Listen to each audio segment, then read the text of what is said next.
Hello, my friend. Today I will tell you another long-forgotten legend.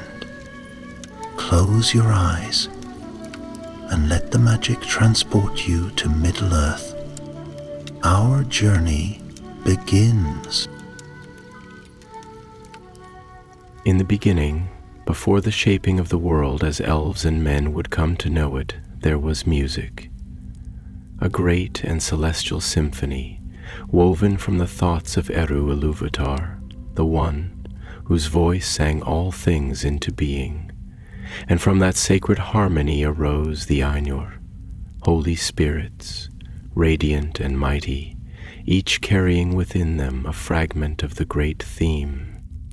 Among them one shone brightest. His name was Melkor.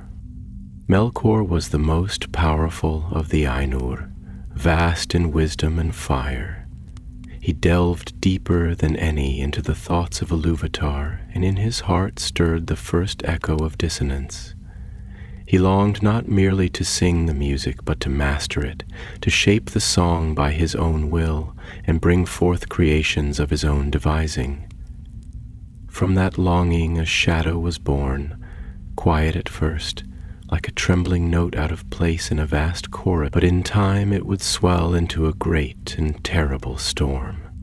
When the world Arda was shaped and given form, many of the Ainur descended into it, becoming the Valar, the powers of the world. They came to guide its growth, to prepare it for the coming of the children of Ilúvatar. But Melkor came not as a guardian, he came in flame and ruin, seeking to bend the world to his own purpose.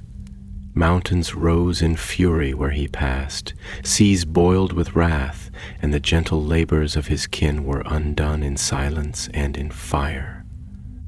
Yet for a time the world endured.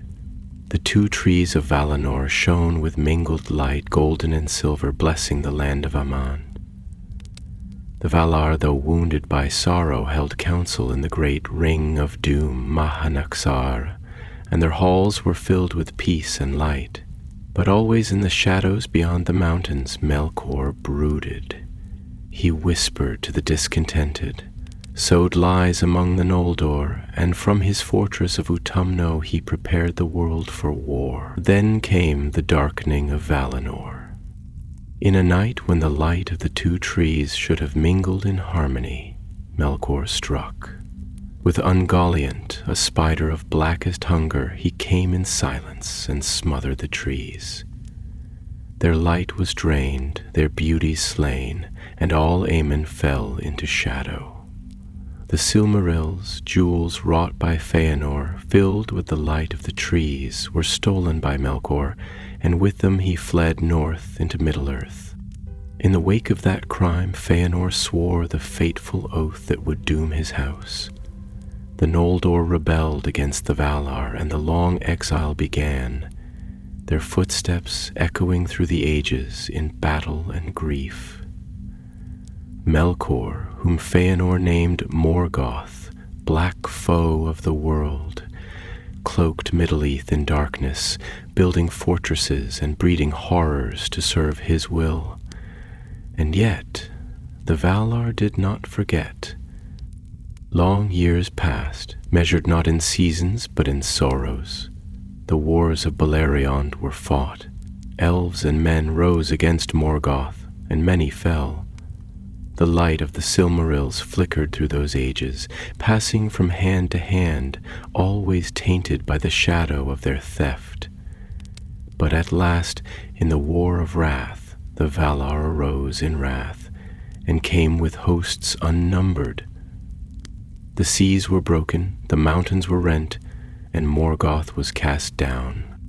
Now in chains wrought by the hands of Tulkas, he is brought before the Ring of Doom, where all the Valar are gathered for his trial. The skies above Valmar are soft with starlight, yet the air carries the hush of a world holding its breath. Silver bells ring faintly from the towers of the city, though no hand moves them. It is as though the land itself mourns the burden it must now bear.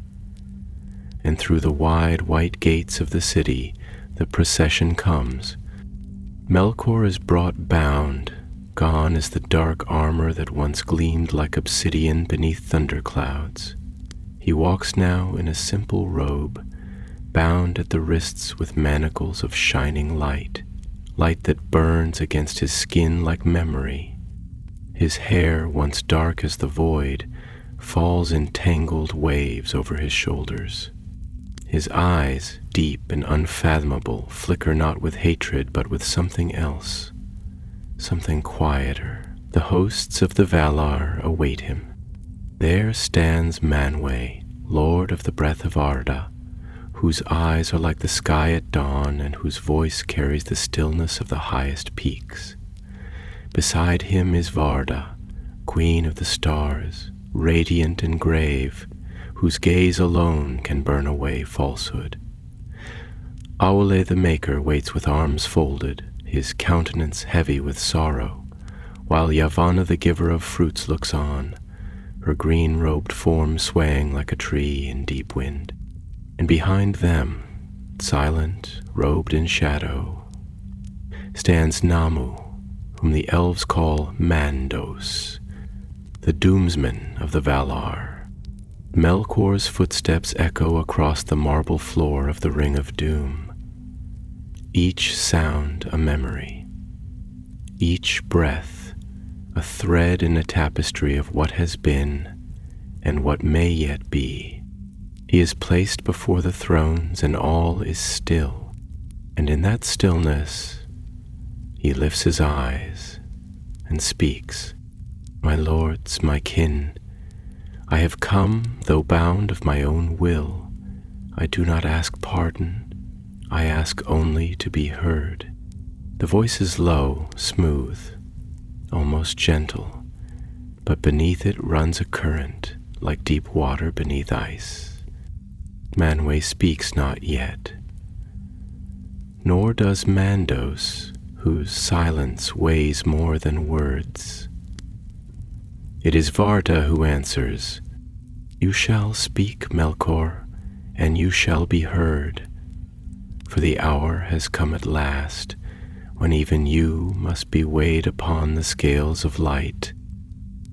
Melkor lowers his head, and the long night of the soul begins, not with fire, not with wrath, but with words.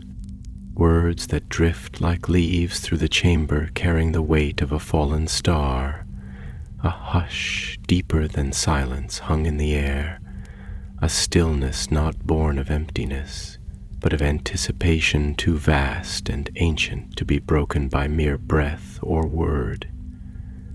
The Ring of Doom, that most hallowed of circles upon the plains of Valinor, gleamed like moonlight caught upon still water.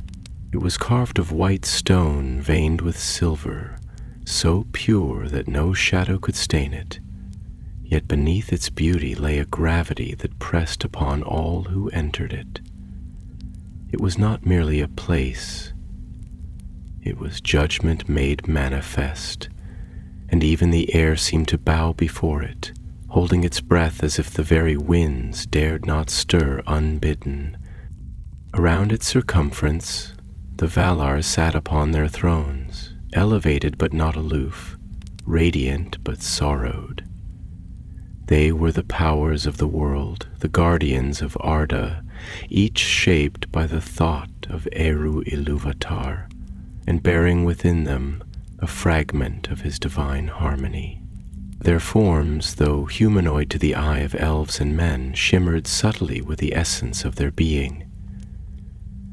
Ali's presence trembled with the power of mountains forging themselves into form, while Yavanna's robes carried the scent of rain upon green fields, and Orome's breath stirred the air like a hunter's call across forgotten forests. Varda's gaze shone with stars that had not yet been born, and Ulmo, though not seated in flesh among them, was present in the sound of distant tides crashing upon invisible shores.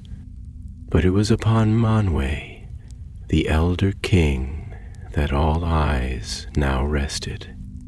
He did not speak immediately, for the moment was heavy, too sacred for hasty words.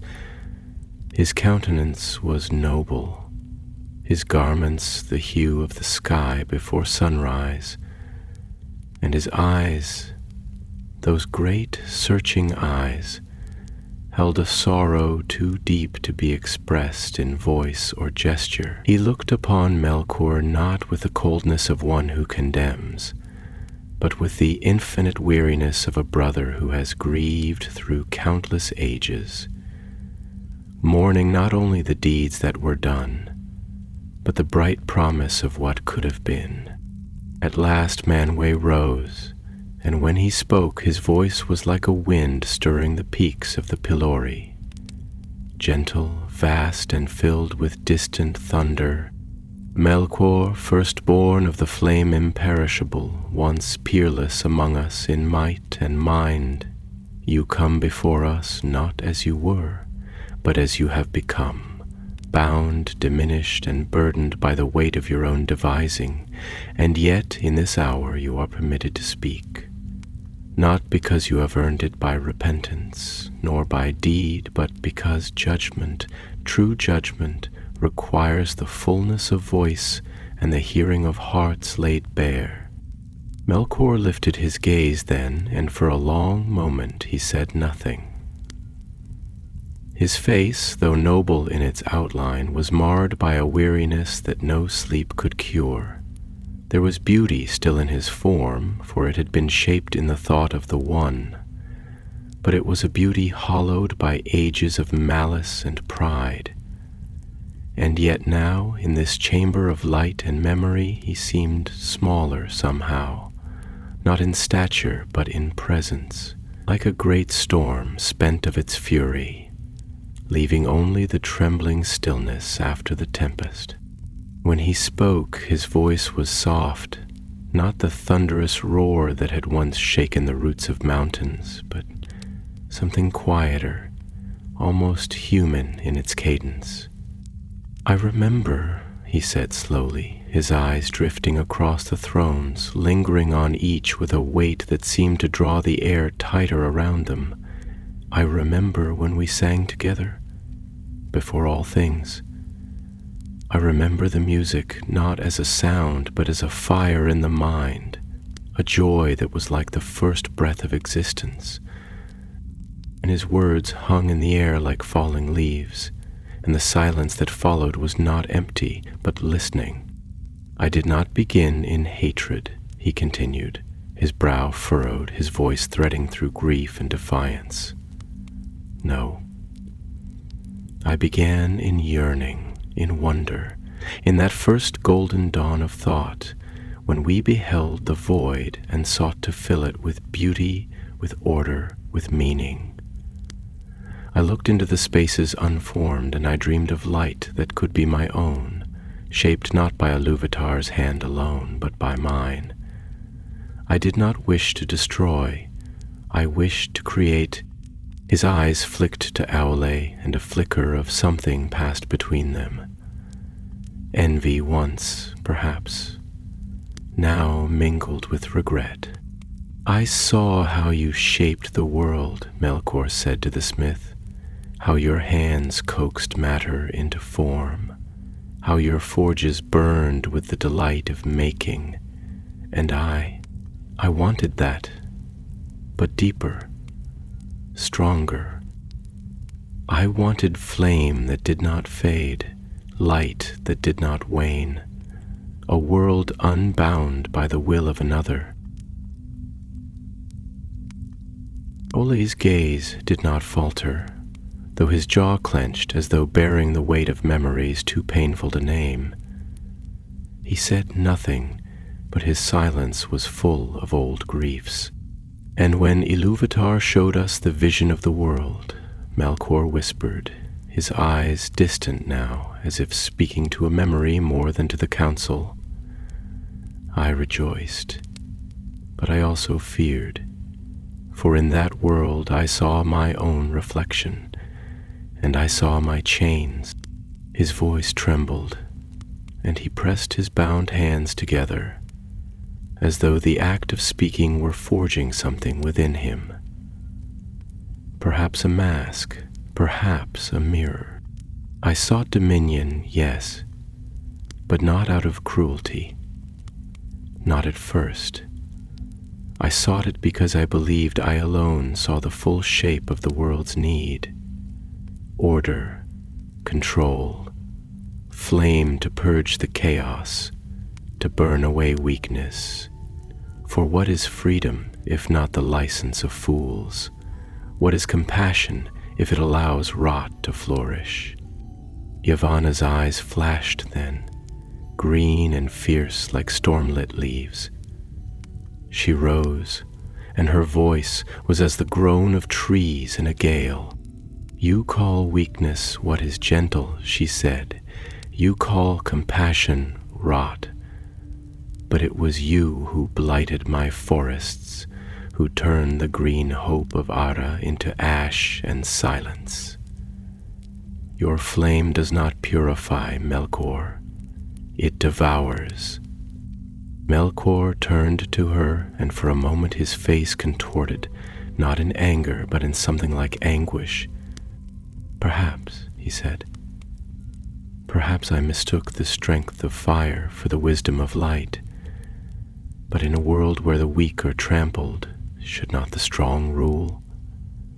Should not someone seize the helm and steer the course?" "And steer it to where?" asked Varda, her voice a luminous chime of sorrow and steel. "To darkness? To a throne atop bones and burned cities? Did you ever consider that your strength, untempered by love, was not a gift but a curse?" Melkor's gaze faltered then, and for a heartbeat he looked away. I believed I was alone," he said, and now his voice was no longer fire, but the crackling embers of a hearth long grown cold. "Alone in my vision, alone in my burden. None among you understood the weight of possibility. None reached out. You saw my flame and you feared it. So I became what you feared." A wind stirred through the chamber, though no door opened, no window lay bare. It was the breath of Arda itself, drawn in as if the world strained to understand the heart of its first betrayer. Manwë's eyes were distant, searching not the face before him, but some distant corner of time, where perhaps a brighter path had once been.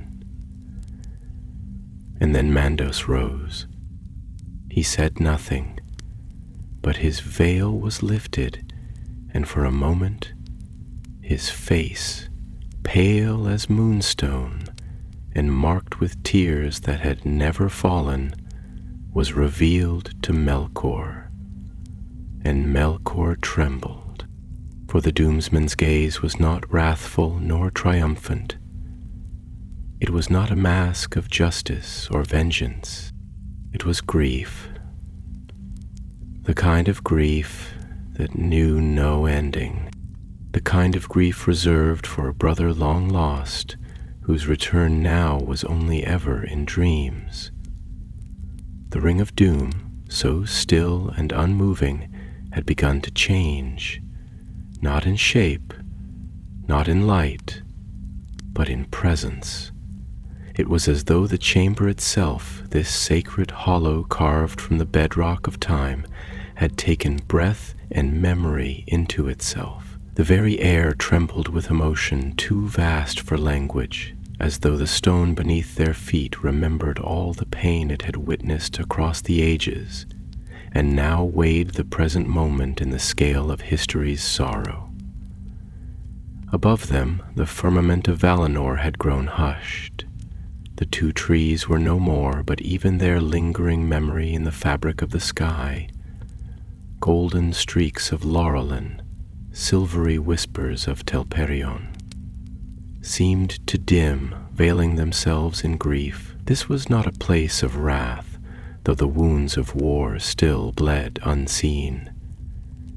It was a place where truth sought voice, not the naked blade of vengeance, but the slow, careful blade of remembrance, shaped not to kill, but to cut through illusion.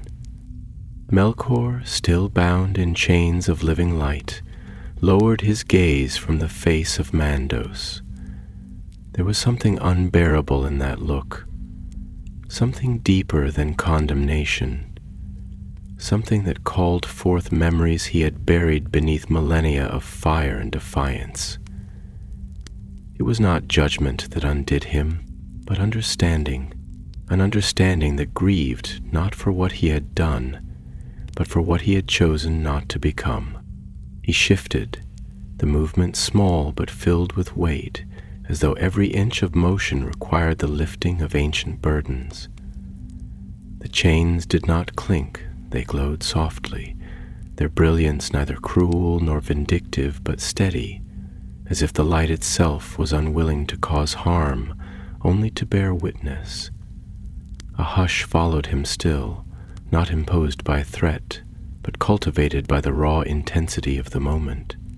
The Valar did not stir, yet they listened, not merely with their ears, but with their essence, their very being attuned to the shifting currents of Melkor's voice, like mariners watching the winds before a storm.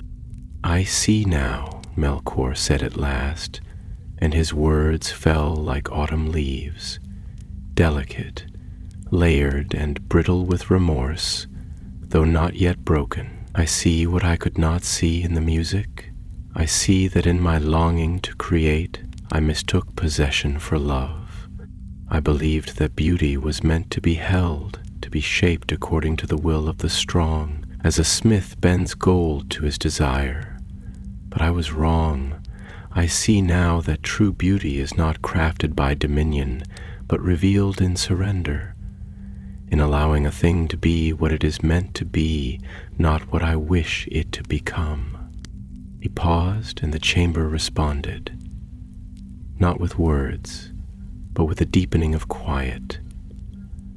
The silence became almost a third presence, as intimate and fragile as breath between lovers who speak through touch more than voice. And in that silence, Melkor's voice deepened, took on a gravity that felt less like speech and more like confession. "I feared being small," he whispered almost to himself. "That is the truth of it, my kin. I feared being a note in someone else's song. I feared being a servant of another's design, and in that fear, I forgot that we were never meant to serve, only to harmonize. I wanted to shape, but I did not listen. I wanted to rule, but I did not love. I desired light, but I would not be vulnerable to its warmth." He raised his eyes not to the Valar, but to the sky, or rather to the idea of the sky, for the chamber was enclosed, and yet the heavens lived within it. And as he looked upward, the stars seemed to respond, shimmering faintly as though listening, not judging. "I became a tyrant," he said, "not because I delighted in cruelty, though cruelty followed me like a shadow, but because I was unwilling to accept that love must be given freely. I could not bear the thought that I, Melkor, most mighty among the Ainur, could be unwanted, unneeded, unloved. So I made them need me. I made them fear me. And in doing so, I unmade myself."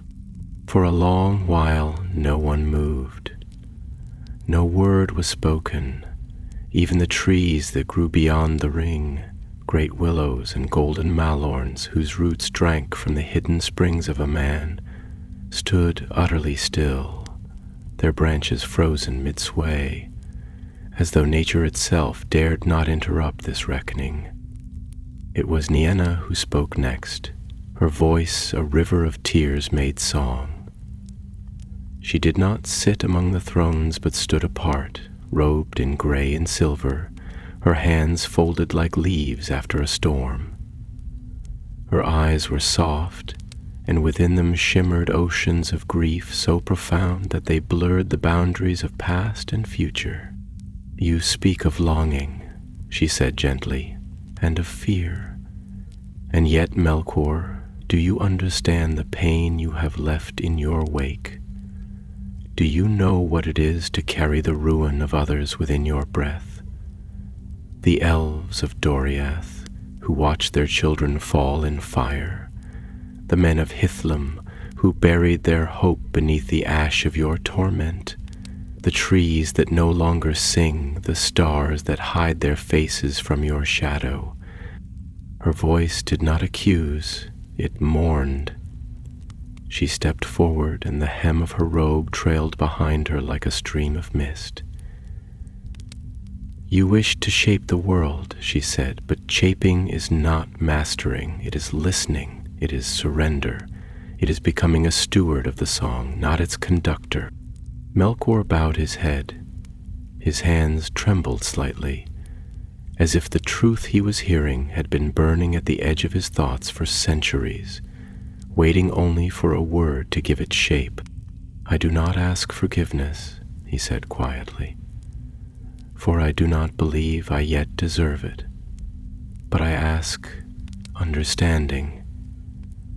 I ask that my voice be remembered, not only for its discord, but for the longing beneath it, for the ache of a being who loved too fiercely, too selfishly, and who in his fury mistook control for creation.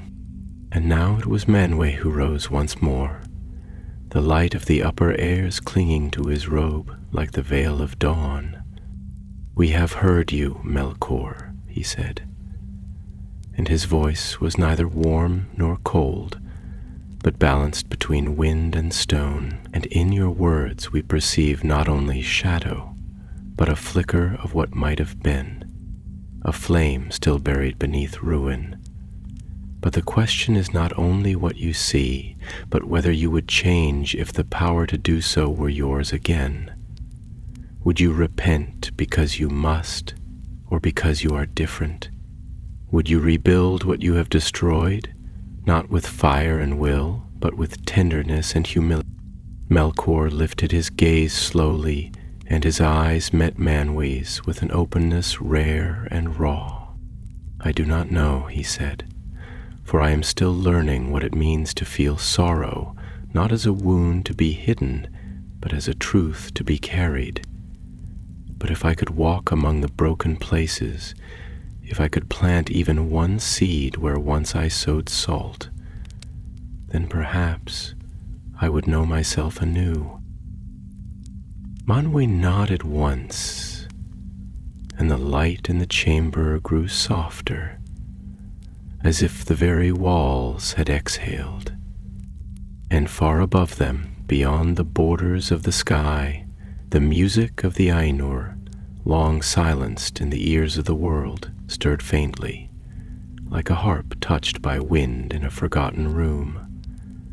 The chamber grew quieter still, if such a thing were possible, a silence not of emptiness, but of contemplative stillness, like the surface of a deep lake untouched by wind, beneath which ancient truths drift slowly through the currents of memory and time. Above the ring of doom, the golden dome of the hall shimmered with soft glows like dawn filtered through pearl, and the light spilled across the floor in long, uneven patterns, like the shadows of trees that no longer stood, a memory of forests now fallen.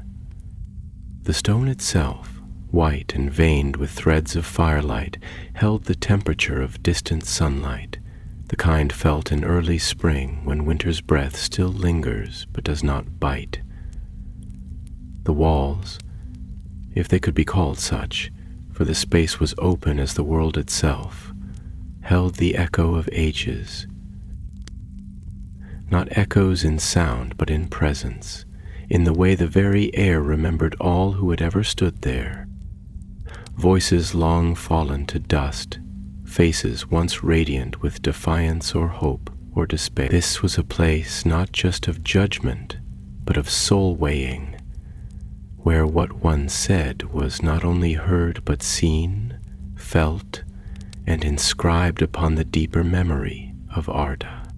Melkor stood at the center still, yet he seemed altered, not in form but in posture, in aura, as if the soul within the shell had shifted, had tilted beneath the weight of his own words, as though the shape of his self, like a great mountain, had begun to erode, not by wind or water, but by the internal tide of his own unspoken regrets. His gaze moved slowly from face to face, no longer defiant, but searching, not for forgiveness, but for something more elusive, understanding, a recognition of the pain behind the storm. Then arose Irmo, the lord of dreams and visions, brother of Mandos and keeper of Lorien, where rest and healing dwell like dew upon the weary. His robes shimmered like moonlight cast across rippling water, and his eyes were deep wells of gentleness, though shadowed by thought. When he spoke, it was with the timbre of leaves rustling in sleep, of dreams shifting in the minds of sleepers not yet awakened. There is something in your words, Melkor, that stirs the deeper pools, Irmo said, stepping forward, his voice both distant and near. And yet words alone are not the measure of change. Dreams, too, are full of truths and lies. Visions can illuminate but also deceive.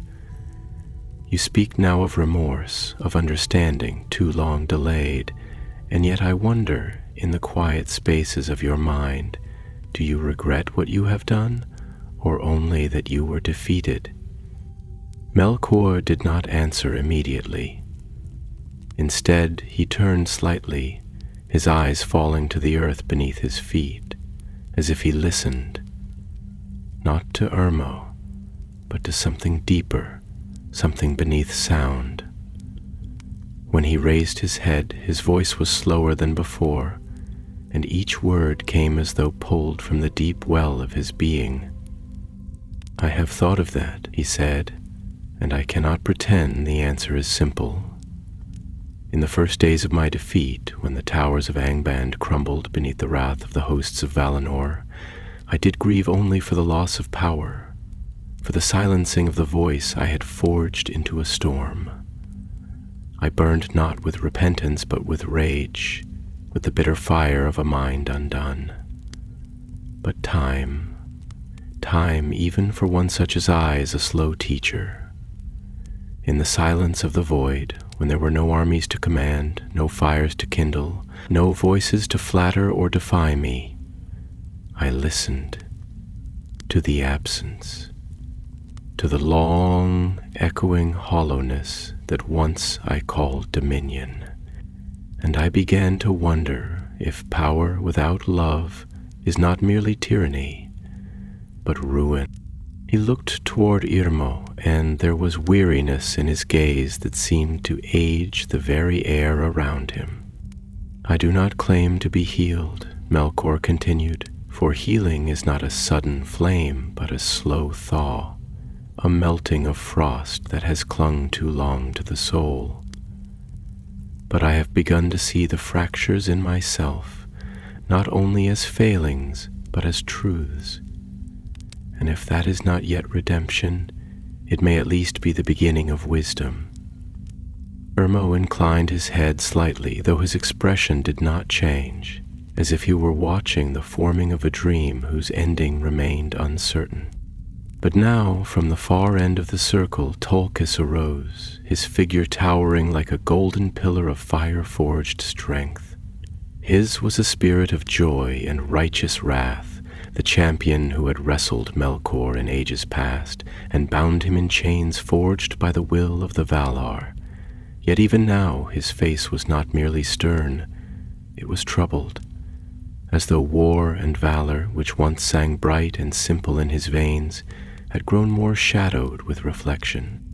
Words are wind, Tulkas said, not in contempt but in sorrow. Even the void can teach a clever tongue. What of action? What of restitution?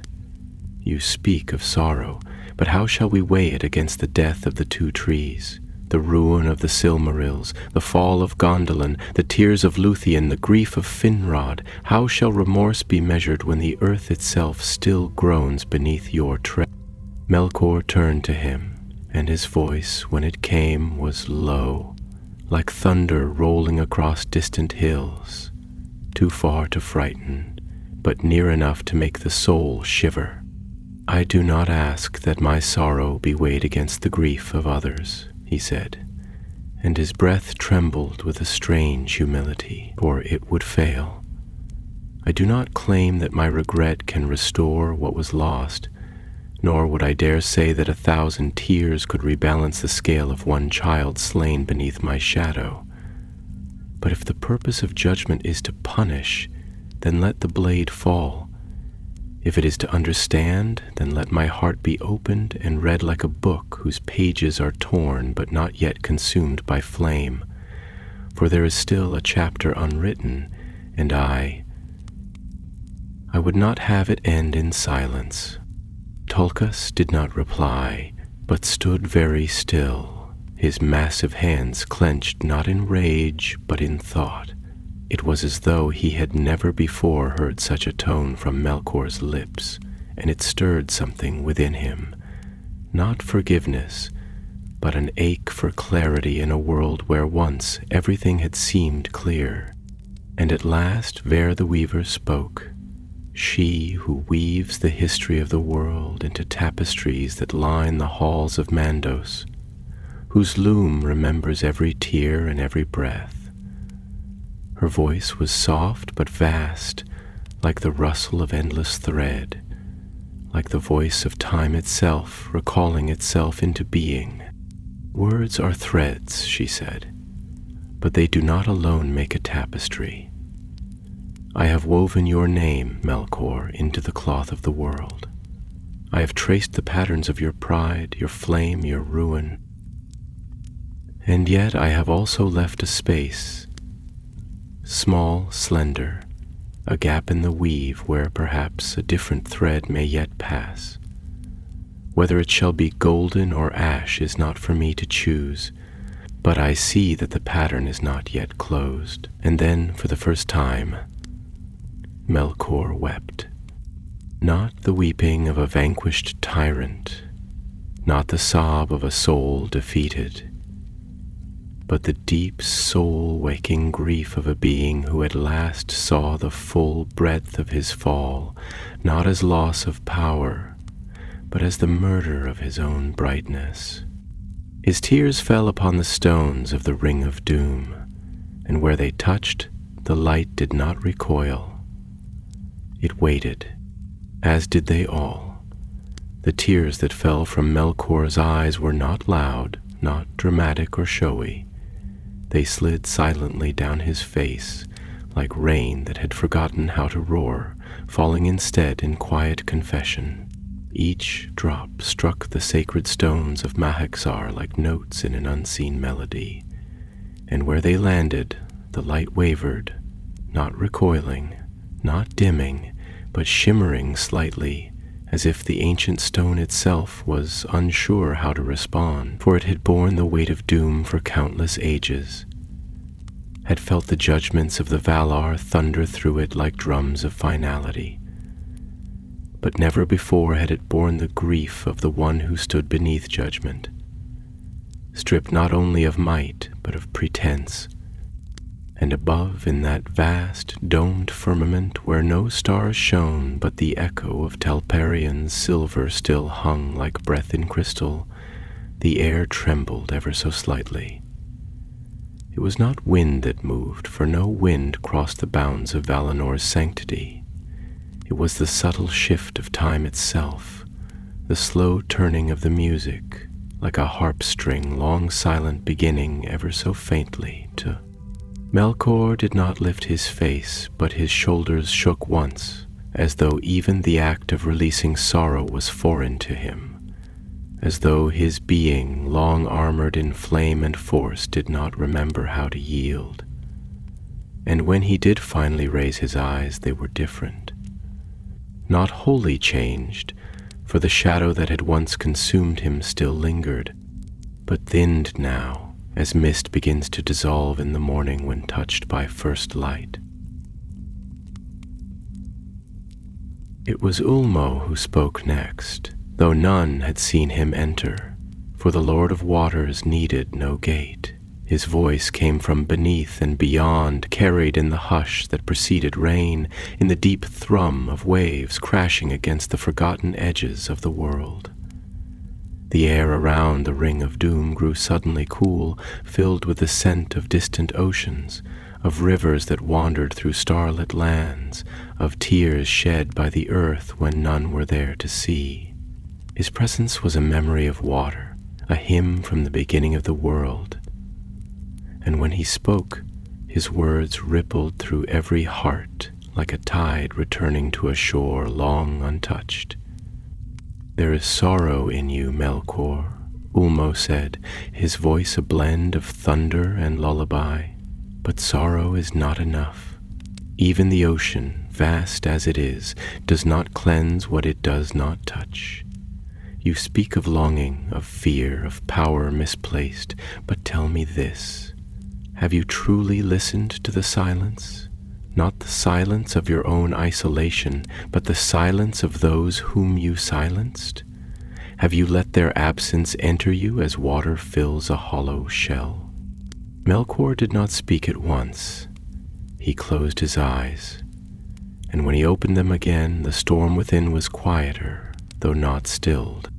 "I have tried," he said at length, his voice hushed. "In the darkness, I listened to the world I could no longer touch. I thought of the forests that no longer sang, the rivers that once murmured with joy but now ran choked with ash. I thought of the faces. Eel, Maeglin, Sauron, even they, even those who followed me into fire, became echoes. Not voices, but voids. Gaps in the great music, left where once harmony might have been. I thought of Luthien, who burned so brightly it blinded even me. I thought of Luthien, whose song I once sought to extinguish, and found instead it undid me." He paused, then turned toward Ulmo, not defiant, not pleading, but bare, as if in this moment he were no longer Melkor the dark enemy, nor Morgoth the great foe, but simply a voice trying to be heard. "I do not know if I have listened well enough," he admitted. "Perhaps I have only listened to the shadow of their absence, not the truth of their lives. But I have heard enough to know that my hands cannot build what I have broken, that I cannot restore what I have shattered, that grief, once awakened, is not a storm that passes, but a sea that stays."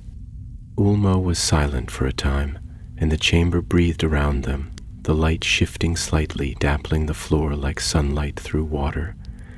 And when the Lord of Waters spoke again, it was not to Melkor alone, but to all the gathered Valar. "The waters remember," Ulmo said. "They carry the memory of all things, and in their deepest currents, they speak not only of ruin, but of return.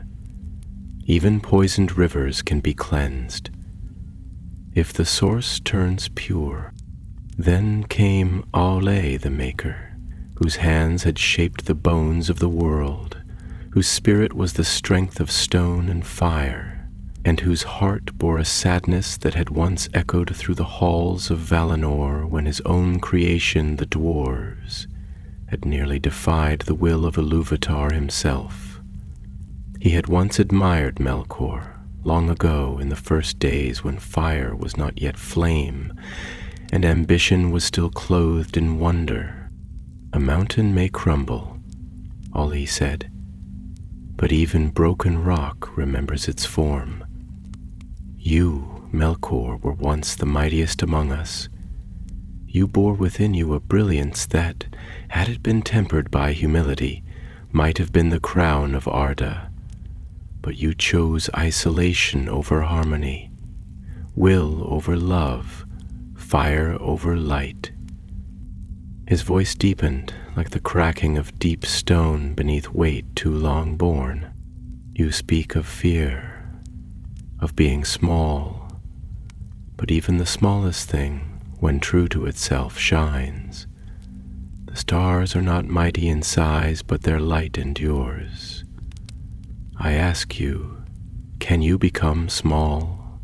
Can you endure the shame of rebuilding not with command, but with craft, not as a god among mortals, but as a servant among the wounded? Melkor was silent a long while. His eyes turned downward again, but it was not in shame alone. It was in contemplation. He was not used to these kinds of questions, for power had always been his answer, and now, stripped of it, he found himself in unfamiliar country. I do not know, he said slowly, but I am willing to try. If not for my own sake, then for the sake of the world I tried to master. If some fragment of light remains in me, I would see it given, not hoarded, not wielded. And now the Valar turned to one another. No words were spoken between them, yet thought passed like wind between branches, fast, silent, full of weight. Their eyes held sorrow, yes, but also a kind of wonder, as if the impossible had become not inevitable, but merely possible. Manwë looked down once more. His eyes filled not with decree, but with the burden of choice, the terrible beauty of it. This is not the end, he said softly, nor the beginning. It is a turning. Whether toward ruin or redemption, none may yet say. But in the weave of the world, no thread is ever fully cut, only tangled. And above, beyond the dome, beyond the peaks of the Pelori, beyond even the stars, something stirred in the song of the Ainur. Not a new theme, but a returning note, a harmony long silent, trying tentatively, tremblingly to return. The light of the chamber dimmed, not in gloom or omen, but in reverence, as if the golden air itself were bowing low in contemplation, drawing its luminous veil closer around the shoulders of those assembled. It was a twilight of the spirit, that peculiar hush between breath and utterance, between day's last warmth and night's first silence, where every motion, every thought seemed more vivid, more sacred. The stone beneath their feet, polished by millennia of footsteps, now seemed to glow faintly from within, as though the history it carried, like buried embers, was stirred into a soft, reflective fire. And within that fire flickered memories, battles fought beneath blackened skies, towers fallen into ash, songs silenced before their final verse. Melkor stood at the heart of this stillness, the once mighty flame of his presence now tempered into something quieter, but no less intense. His shadow, though thinner now, still clung to the edges of the hall like dusk clings to the curve of a mountain, and yet it no longer reached outward as a conquering storm. It curled inward, drawn tight like a cloak around a soul exposed to winds it once scorned. His form, though unchanged in shape, now bore the wear of his confession, an invisible erosion, a shifting of the gravity he carried, as though the weight of ancient grief had begun to drag the stars from his brow and place in their stead the dust of the earth he had scarred. And from that earth, from the ground he had wounded and reshaped in his likeness, there rose now another voice. Yavanna, giver of fruits, queen of the growing green, rose from her place with the slow grace of trees rising toward the sun. Her robe was woven from leaves that had never fallen, her hair a cascade of golden vines threaded with blossoms that shimmered with the memory of spring, and as she stepped forward, the very floor beneath her feet softened, the stone giving way to moss and roots, an echo of lost forests, of lands that remembered her name in roots deeper than memory. She regarded Melkor with eyes ancient as rain and deep as soil, and though sorrow weighed upon her brow, it was the sorrow of one who had never ceased to hope, even while she wept for the orchards burned and the rivers poisoned. "Long have I waited for this hour," she said, her voice low and fertile, the kind of voice that makes seeds stir in slumbering earth, not for vengeance, not for judgment, but for truth. For you and I, Melkor, were once not so far apart, you in your hunger for light, and I in my longing for life. You wished to create flame to shape the world. I wished to bring forth green things to adorn it. And for a time, I believed your fire could warm, could protect, could forge the tools with which gardens might grow. I believed, but I was wrong. She stepped closer, and around her feet the grass stirred, blooming briefly in hues long vanished from Arda, colors that had not been seen since the first blossoming, delicate shades that no name could contain. You scorched the fields, she continued. You withered the roots.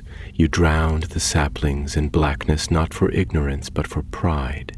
You saw the world not as a place to cherish, but to brand. Not as a gift to be tended, but as a mirror for your own image. And yet, here her voice softened, trembled with a compassion that surprised even her own sisters. Even fire leaves behind fertile ash. Melkor blinked, and for a moment his lips parted as if to speak, but no sound came. He simply stared, his eyes wide, as though what she had said struck some deeper chord than any accusation ever had.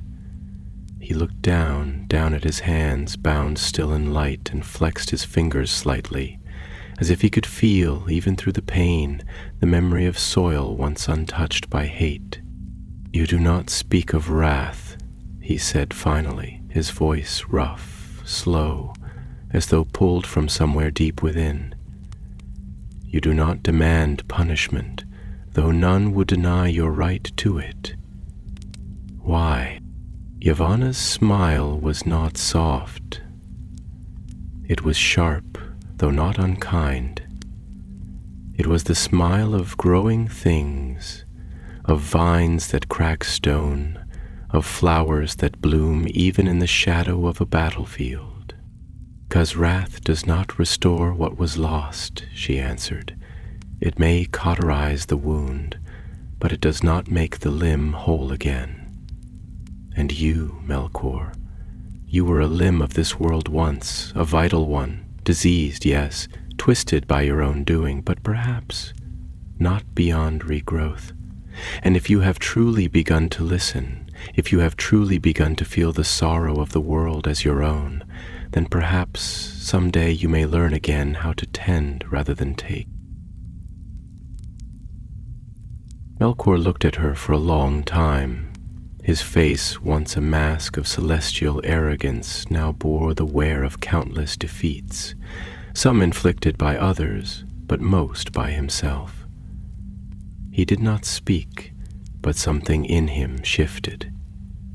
Not redemption, not yet, but the longing for it, a longing that felt new, like the first green blade of grass piercing scorched earth.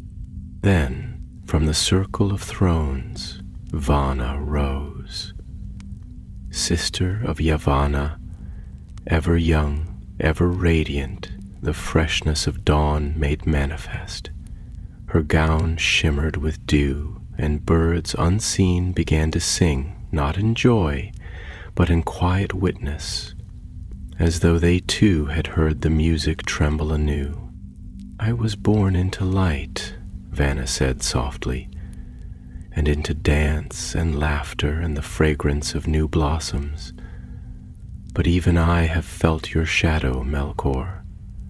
Even I have watched the joy of the world dim beneath your presence, and yet I wonder if even light, if left untested, knows its worth. Would the morning be so bright if not for the night? Would the first song be so sweet had it never been silenced? She tilted her head slightly, her gaze like sunlight filtering through veils of rain. Do not mistake me. I do not rejoice in your deeds. But I wonder if perhaps the world, wounded as it is, might yet grow stronger in the scars. If your fall, so terrible, so complete, might one day teach others not how to rule, but how to rise from ruin. Melkor's voice came again, now softer than it had ever been, like the voice of one speaking for the first time, not to command, but to be understood. If that were possible, he murmured, if I could become the thing that turns others from the path I took, would that be redemption? Or only a new form of penance? Vana stepped back, her smile tinged with melancholy. Perhaps it is both, she said. Perhaps redemption is not a crown to be claimed, but a road to be walked, and each step upon it is penance. Penance born not of punishment, but of promise. Then silence returned, not empty but full, like a garden waiting for seed. And in the heart of that silence something old stirred in Melkor's soul. Not pride, not power, but something buried deeper still. Hope. A frail, flickering thing, but still alive.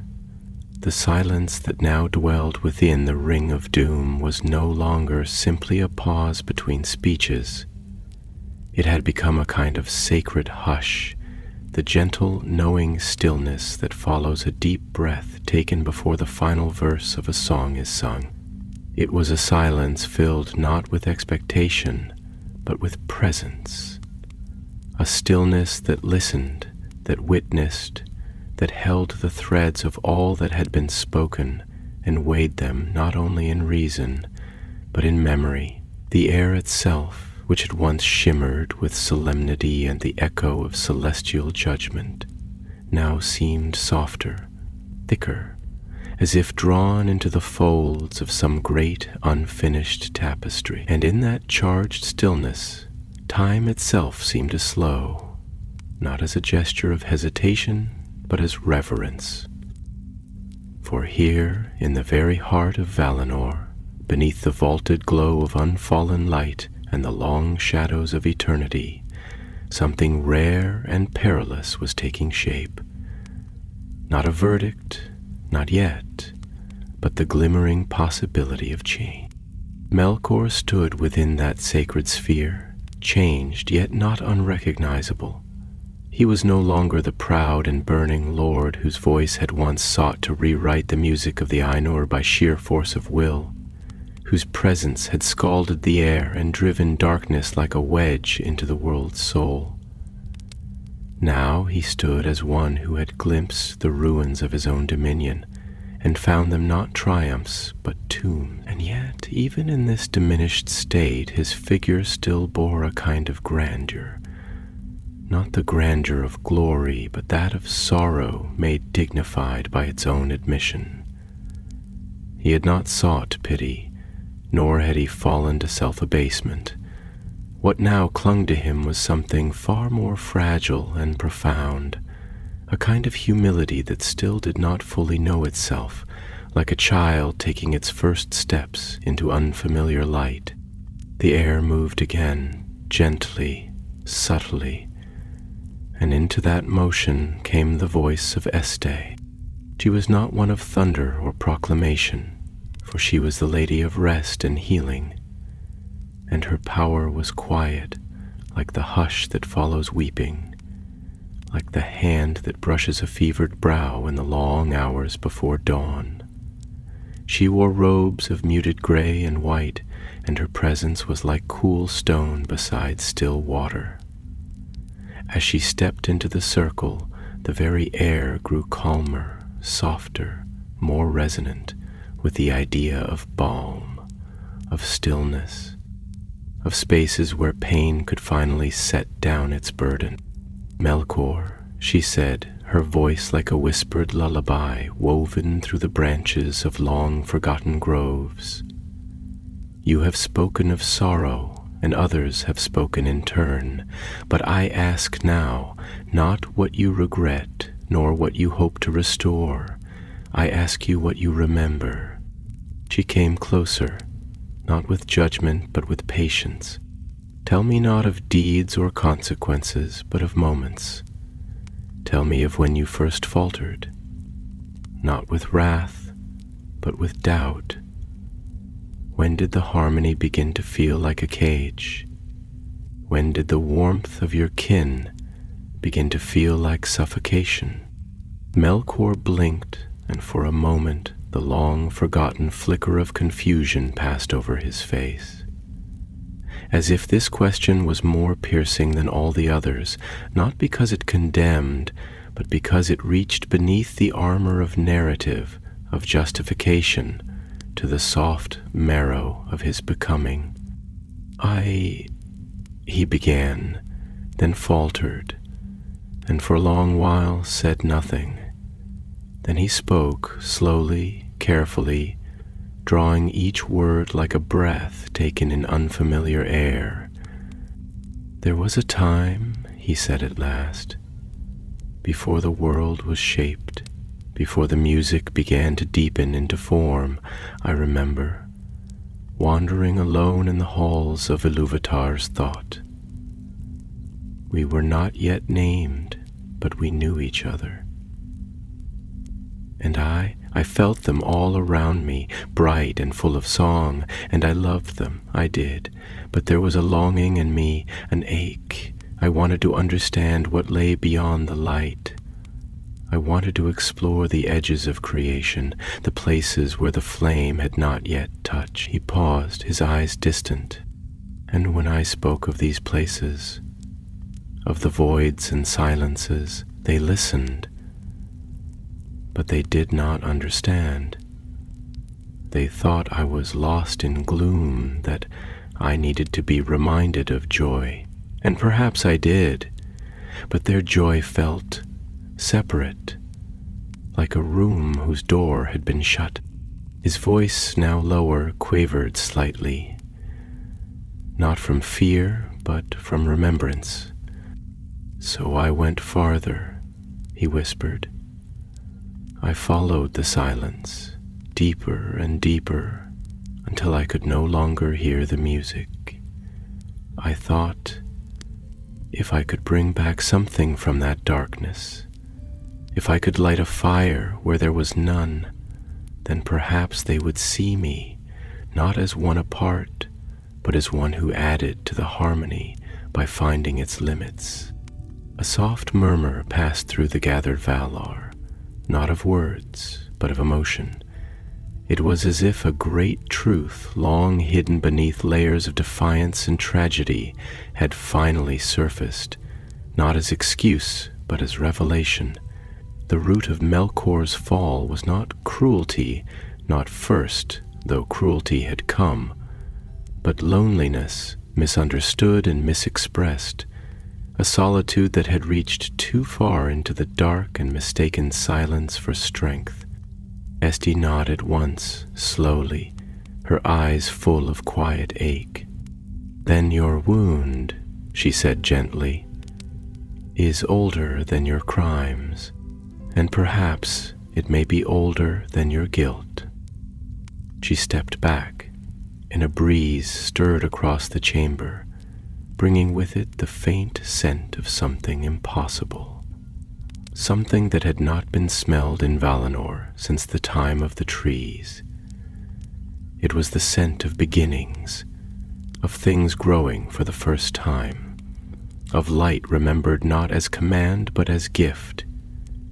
And it was in that moment that Mandos rose, the doomsman of the Valar, whose voice had uttered the fate of the Noldor, whose silence had spoken louder than storms, now stepped forward into the center of the circle. His garments, darker than twilight and stitched with the threads of time itself, did not sway as he walked.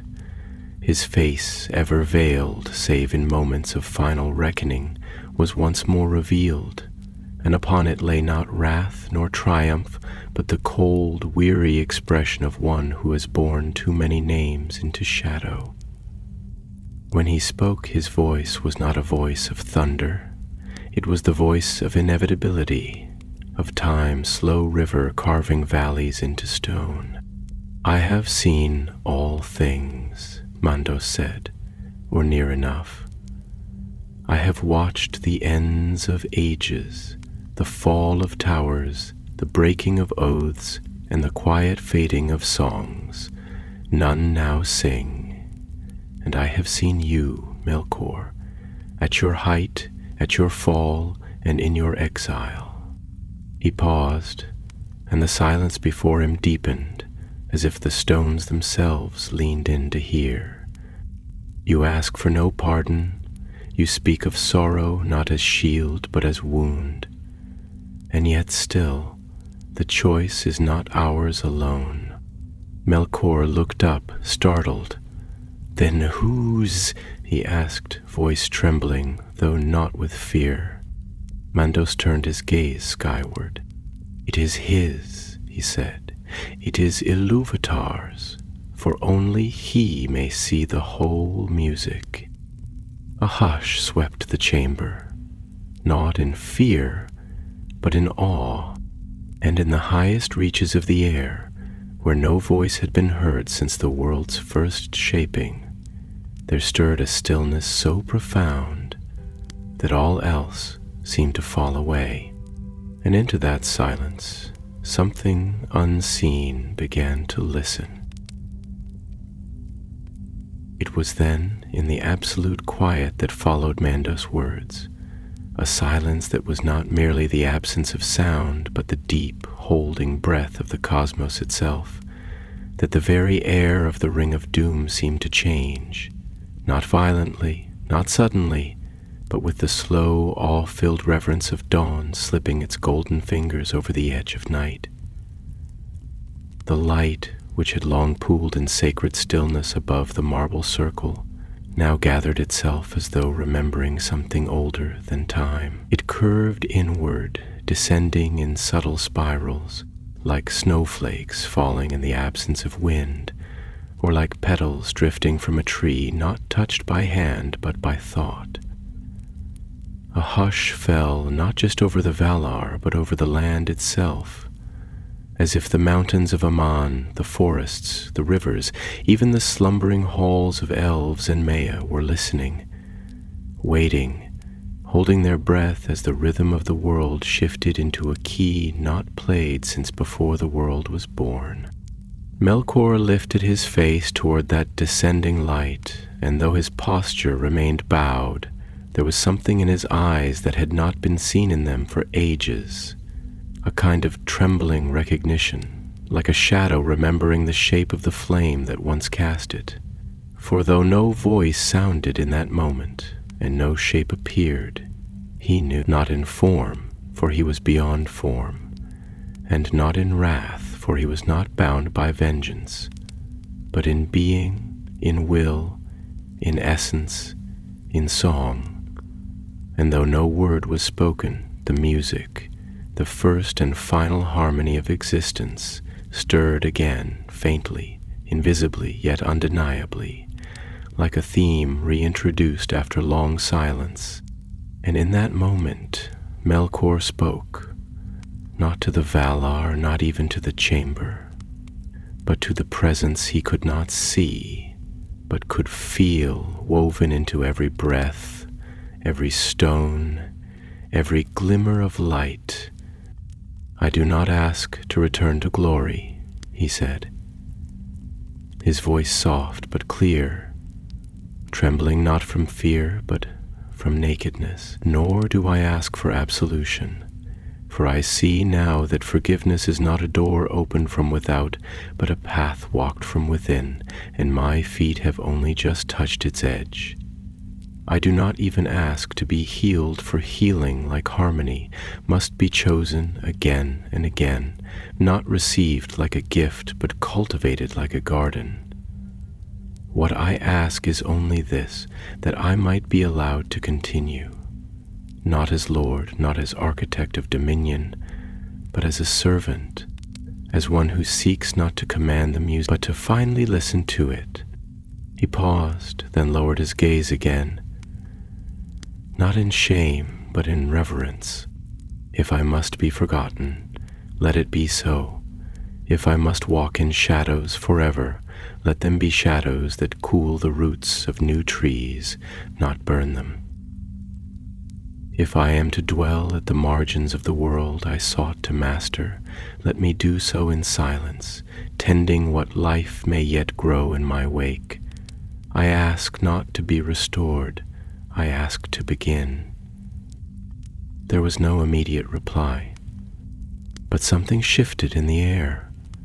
Not a voice, not a word, but a warmth, a pressure, a vast, indescribable knowing that passed through each of the Valar like light through stained glass, coloring each of them differently, yet touching all the same.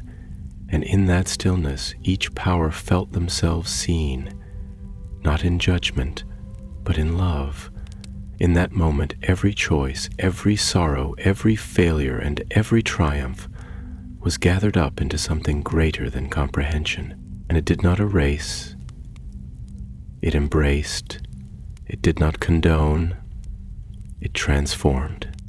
And Melkor, standing there in the still center of that unknowable gaze, wept again, but this time not from despair. These were not the tears of defeat, nor even of regret. They were the tears of a soul that for the first time understood its own beginning. A soul that no longer hungered for crowns or conquest, but for peace, the true peace, the difficult, enduring peace of being one voice among many, not seeking to lead, but simply to belong. Then the light began to rise again, slowly, like mist drawn up into the sun. It did not fade, it became.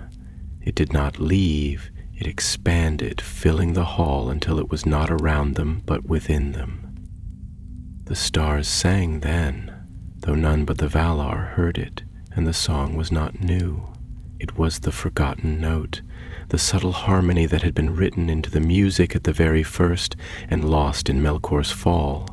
He returned now, not as fanfare, but as promise. And one by one the Valar stood, not in triumph, not in proclamation, but in stillness, as a forest stands when the storm has passed and the sun breaks through, tentative, golden, full of memory. Manwë stepped forward, his face unreadable in its stillness, but his eyes were deep with something more than time, something like hope, fragile and daring. "We cannot undo what has been done," he said slowly, and his voice was like the sky over a still sea, endless and clear. "And you, Melkor, must walk a long road, still one, of labor, of silence, of watching what you have marred begin to mend without your hand. You will not walk as king nor as herald. You will walk as one who listens, who tends, and you will be watched, not from fear but from care. You will dwell in the places you once unmade, and you will not speak unless spoken to, but you will live, and you will remember." Then it was Varda who stepped beside him, and her voice was softer still. "You are not forgiven," she said, "because that is not ours to grant. But you are allowed, and that perhaps is more dangerous and more precious." Melkor bowed, not in pride, not in performance, but in surrender. a bow not of a servant to a lord, but of one soul before the greater harmony. And in that moment the light faded, not dimmed, but drawn in, as if to dwell within the roots and leaves of the world once more. The ring of doom, so long the site of decrees and destiny, now seemed something quieter, a place not only of endings, but of continuings. And Melkor, who had once been Morgoth Bauglir, the black foe of the world, turned not toward the stars, but toward the earth, toward the long road, toward the beginning. The trial had ended not with thunder, nor with flame, nor with the proud tolling of a final bell, but with the slow, quiet turning of the world. Subtle, like the closing of a flower at dusk, or the hush that follows a long-awaited word. And in that silence, profound and echoing, the chamber of Mahanaxar seemed to exhale, as though it had held its breath through all the ages of the world, and now at last released it. The very stones, ancient and saturated with the weight of fate, no longer felt cold beneath the feet of the Valar. They were warm, touched not by fire but by memory, as if the deed spoken here had softened the hardness of time itself. Light filtered through the open columns that ringed the circle, not in brilliance, but in strands of dust gold and pale silver, like threads of the two trees' last lingering dreams, weaving through the air in silent benediction. Above, the sky arched in deep solemn blue, streaked with the faintest whispers of starlight, no longer aloof or indifferent, but intimate, like eyes watching from across a vast, sacred distance. And far beyond the bounds of sight, in the quiet places of the world where no footsteps echoed and no cities rose, the land itself seemed to turn gently in its sleep, stirred not by the motions of power, but by the whisper of hope. Melkor stood still at the center of that ancient place, no longer bound in the searing light of judgment, though neither was he free. His chains had become something else, no longer instruments of confinement, but symbols of the vow he had made, not to the Valar, not even to Ilúvatar, but to the truth within himself that he had at last dared to face. And though his form remained tall, and though his countenance retained the remnants of its once majestic flame, there was a quietness in him now, a stillness of spirit unfamiliar to those who had known him in the fury of his fall.